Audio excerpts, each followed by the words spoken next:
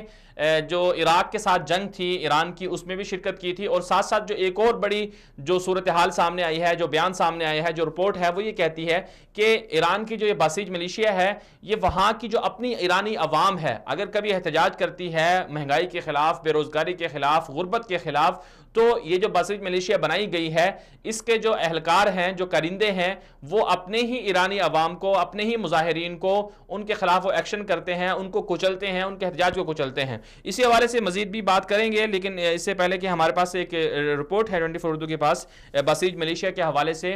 Report دیکھیے اس کے بعد واپس آتے ہیں، ہمارے ساتھ رہیے گا۔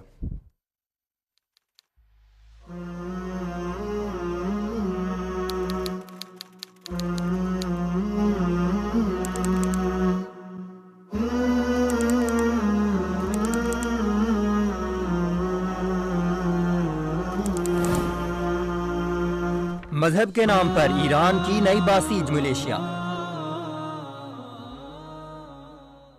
تہران میں ایرانی پاسداران کے ایک کمانڈر بریگیڈیئر جنرل رضا یزدی نے ایرانی دارالحکومت میں مذہبی اقلیتوں کے لیے باسیج ملیشیا تشکیل دینے کا اعلان کر دیا ہے۔ ایرانی خبر رساں ایجنسی ارنا کے مطابق یزدی نے بتایا کہ تہران میں مختلف مذاہب کے پیروکاروں کے لیے اس ملیشیا میں شمولیت کے لیے دروازے کھلے ہوں گے۔ تہران میں ایرانی باسیج ملیشیا کی قیادت کے سامنے خطاب کرتے ہوئے یزدی نے باور کرایا کہ عراق کے ساتھ جنگ کے دوران ایران میں مختلف مذاہب کے افراد نے قربانیاں پیش کیں۔ یزدی کے مطابق باسیج ملیشیا ملک میں مختلف سماجی، ثقافتی، سیکیورٹی اور اقتصادی سیکٹروں میں بھرپور انداز سے سرگرم ہے۔ واضح رہے کہ باسیج ملیشیا کو ہمیشہ سے عوامی احتجاج کے خلاف کریک ڈاؤن میں استعمال کیا جاتا رہا ہے۔ رواں سال جنوری کے احتجاجی مظاہروں کو کچلنے کے لیے بھی اس ملیشیا کو استعمال کیا گیا۔ 1999 میں طلباء کی مزاحمتی تحریک اور 2009 میں گرین موومنٹ کو باسیج ملیشیا نے کچلا۔ اس کے علاوہ باسیج فورس کے عناصر نے تہران میں 2011 میں برطانوی سفارت خانے اور 2016 میں سعودی سفارت خانے پر حملے میں بھی شرکت کی۔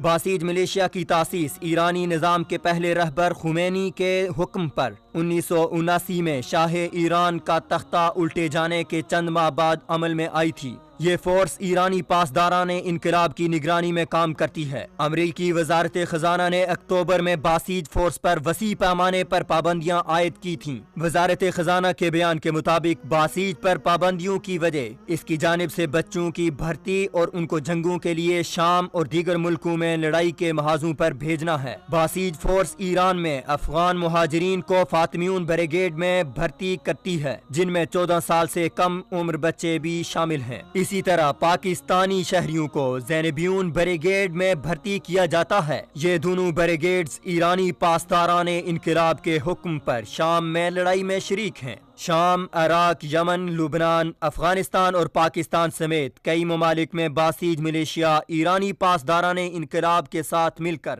شدت پسند اور دہشت گردانہ کارروائیاں کرتی ہے۔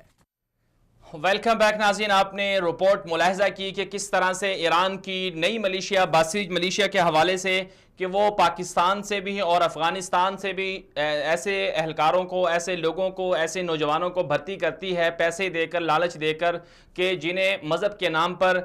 تربیت دی جاتی ہے، ان کا ذہن سازی کی جاتی ہے، پھر انہیں یا تو جو جہاں جہاں ایران کی مداخلت ہے، شام کے اندر، عراق کے اندر، یمن کے اندر، لبنان کے اندر اور اسی طرح افغانستان کے اندر یا پھر پاکستان کے اندر، جہاں جہاں ایرانی اہداف ہیں ان کے لیے اس ملیشیا کو استعمال کیا جاتا ہے۔ اور رپورٹ یہ بتاتی ہیں کہ ایران کے پاس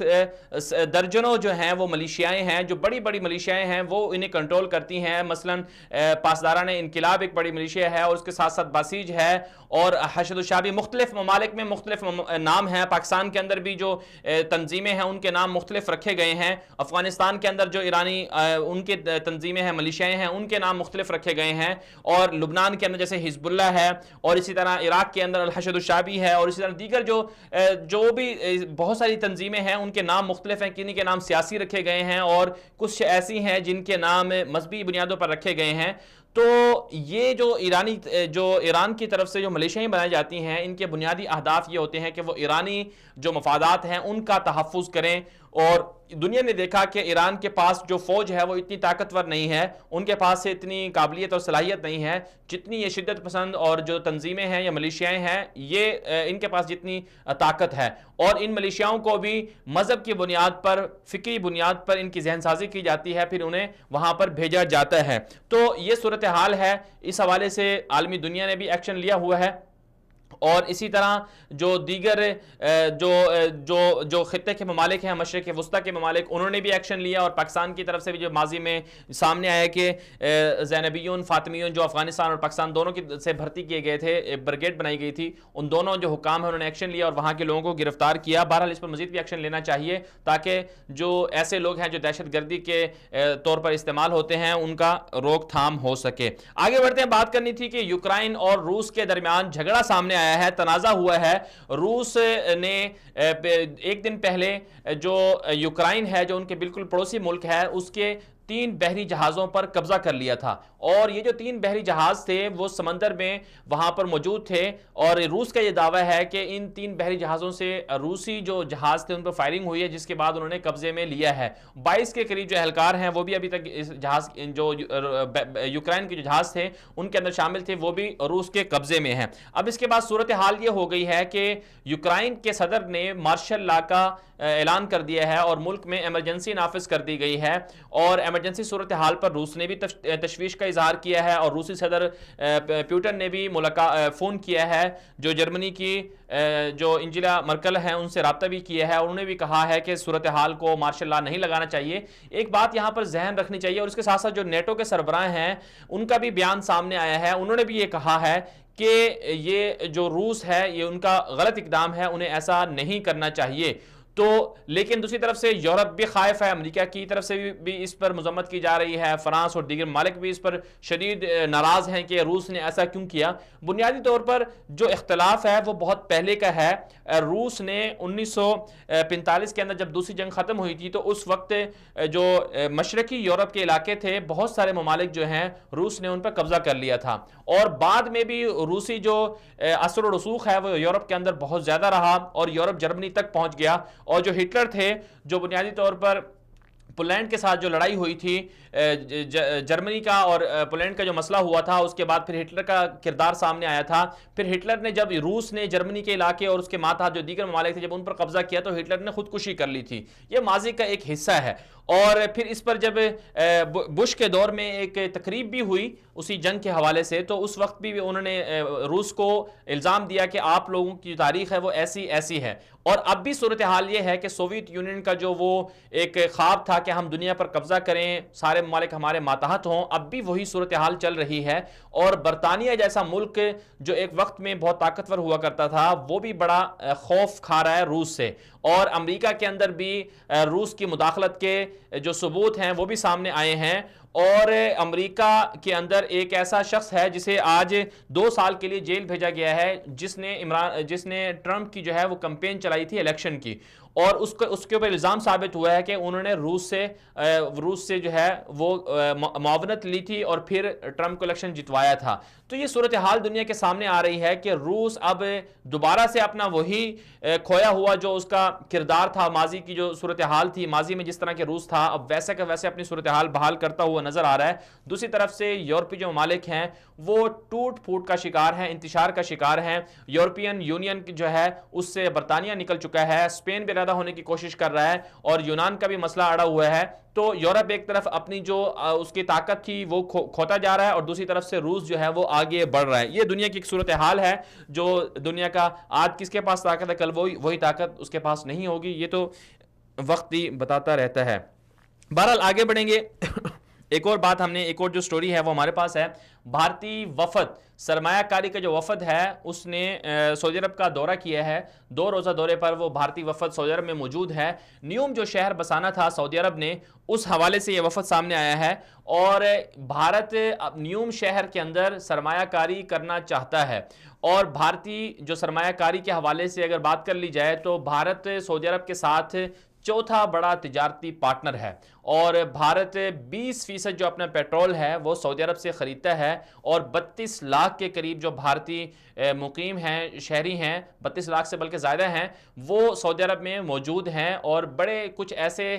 شعبے ہیں جن میں بھارتی انجینئرز اور ڈاکٹرز اور اسی طرح دیگر جو شعبے ہیں ان میں بھارتی موجود ہیں۔ اور اسی طرح نریندر مودی کا دورہ سامنے آیا تھا 2016 کے اندر، کہ انہوں نے سعودی عرب کا دورہ کیا تھا، تو سعودی عرب کی طرف سے انہیں بڑا اعزاز بھی دیا گیا تھا، اور اس کے بعد دفاعی معاملات بھی ہوئے تھے، تجارتی معاملات بھی زیادہ ہوئے تھے، اور زیادہ تر جو غذائی اجناس ہیں وہ بھارت سے آتی ہیں، جن میں مسالے شامل ہیں، چاول شامل ہیں، اور کہا یہ جا رہا ہے کہ مشرق وسطیٰ کے جو ممالک ہیں، خلیجی کے جو ممالک ہیں، ان میں جو بھارت کی جو سرمایہ کاری ہے وہ تقریباً $1.5 ارب سے زائد کی ہے، اور جو سعودی عرب کی سرمایہ کاری ہے انڈیا کے اندر وہ بھی تقریباً 1550 ملین سے زیادہ کی ہے۔ تو اب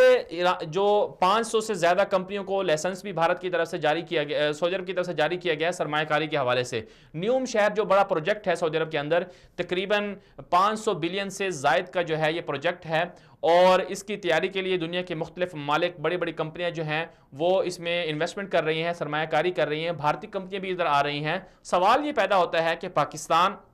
سعودی عرب کا بہت اچھا دوست ہے اور سعودی عرب کے ساتھ پاکستان کے تعلقات بھی بہت زیادہ اچھے ہیں، لیکن دوسری طرف پاکستان کے سرمایہ کار یا پاکستان کی جو تجارتی برادری ہے وہ سعودی عرب کے ساتھ تجارت کو کیوں زیادہ بڑھا نہیں رہی؟ جو چاول انڈیا سے آتا ہے وہی چاول پاکستان سے بھی آ سکتا ہے، جو سبزیاں جو مسالے انڈیا سے آتے ہیں وہی سبزیاں وہی مسالے وہ پاکستان سے بھی آ سکتے ہیں، آ رہی ہیں سبزیاں اور فروٹس پاکستان سے آتے ہیں، لیکن بہت کم تعداد میں وہاں پر ایکسپورٹ ہوتی ہیں سعودی عرب میں۔ تو یہ ایک بڑا سوال ہے پاکستان کے نئے وزیر اعظم عمران خان صاحب کے لیے بھی، کہ وہ ایک طرف سعودی عرب کے دورے بھی کر رہے ہیں، سعودی عرب سے تعلقات بھی بڑھا رہے ہیں، لیکن ساتھ ساتھ جو ہے وہ جس طرح سے پیش رفت ہونی چاہیے تھی، جس طرح سے تجارتی تعلقات کو آگے بڑھانا چاہیے تھا، اس میں تاحال کوئی زیادہ پیش رفت نہیں ہو رہی، جلدی سے پیش رفت نہیں ہو رہی۔ اور ہونا یہ چاہیے کہ انڈیا جو ہے وہ کوشش کر رہا ہے کہ پاکستان کے جو عرب ممالک دوست ہیں ان کی جگہ لے لے، ان کو پاکستان سے دور کر دے۔ تو پاکستان کو اس حوالے سے غور و فکر کرنا چاہیے۔ ایک اور خبر جو ہمارے ساتھ ہے وہ سعودی ولی عہد شہزادہ محمد بن سلمان کا دورہ سامنے آیا ہے۔ مشرق وسطیٰ کے وہ مختلف ممالک کے دورے پر ہیں۔ پہلے مرحلے میں وہ دبئی گئے تھے، متحدہ عرب امارات رہے، وہاں پر 2 روزہ ان کا دورہ رہا، اور اس کے بعد پھر وہ بحرین گئے۔ بحرین میں کے جو انتظامیہ ہے، وہاں کے جو وہاں کے خلیفہ ہیں، ان سے بھی انہوں نے ملاقات کی، اور اس کے بعد پھر وہ مصر پہنچے، صدر سیسی سے بھی ملاقات کی، اور پھر دیگر مراحل میں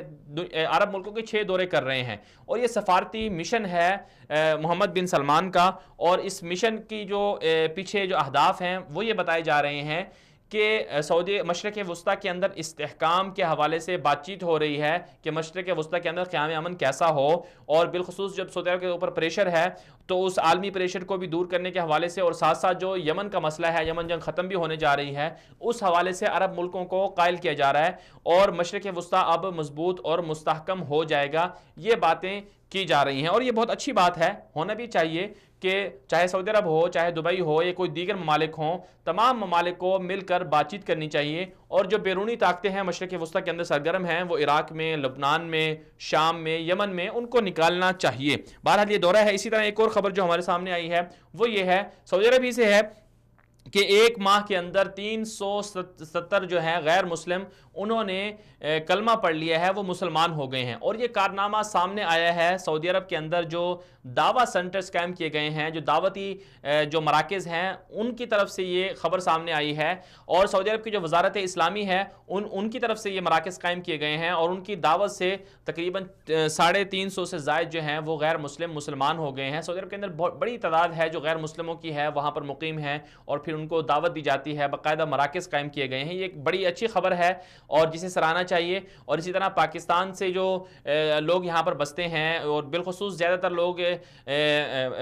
لوگ بنگلہ دیش کے ہیں، یا پھر انڈیا سے بھی غیر مسلم بہت زیادہ سعودی عرب میں موجود ہیں، جو ہندو ہوتے ہیں، غیر مسلم ہیں، اور دیگر ممالک سے بھی ہیں، نیپال وغیرہ سے۔ تو ان لوگوں کو دعوت دینا، اسلام کی تعلیمات سے آگاہی دینا، یہ مراکز جو سعودی عرب کی طرف سے قائم ہوتے ہیں ان کی طرف سے یہ چیزیں ہوتی ہیں، اور انہوں نے اچھا یہ کارنامہ دیا کہ ایک مہینے کے اندر تقریباً 350 سے زائد جو ہیں غیر مسلمان ہو گئے۔ تو بہرحال یہ آج کی اہم خبریں تھیں۔ دنیا میرے آگے کے ساتھ ہمارا روزانہ کا جو پروگرام ہوتا ہے، اس میں ہم دنیا بھر سے جو اہم خبریں ہوتی ہیں، اہم سٹوریز ہوتی ہیں، اور عالمی میڈیا میں کیا کچھ ہو رہا ہے، کیا کچھ چھپ رہا ہے، اس حوالے سے ہم اپنے پروگرام میں ڈسکس کرتے ہیں۔ ہمارے ساتھ تجزیہ کار بھی ہوتے ہیں اور مہمان بھی ہوتے ہیں۔ بہرحال آج کے لیے دنیا میرے آگے کے پروگرام میں آج کے لیے اتنا ہی۔ اجازت دیجیے، اللہ حافظ۔